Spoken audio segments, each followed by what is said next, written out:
Ah, talaga? May bago na kayo? Ano pinagkaiba niyan sa Easy Remit at saka Remitec? Good afternoon. Magpapadala ako sa Easy Remit. Sir, meron kami mas bago, mas upgradable na remittance app. Baka gusto mo i-try ang Remitec Easy. Ah, talaga? May bago na kayo? Ano pinagkaiba niyan sa Easy Remit at saka Remitec? Mas secure at mas mabilis ang pasok ng pera mo.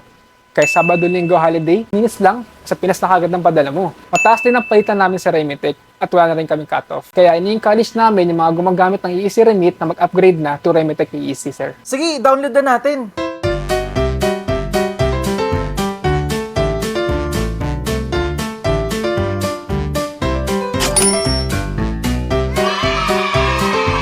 A few moments later.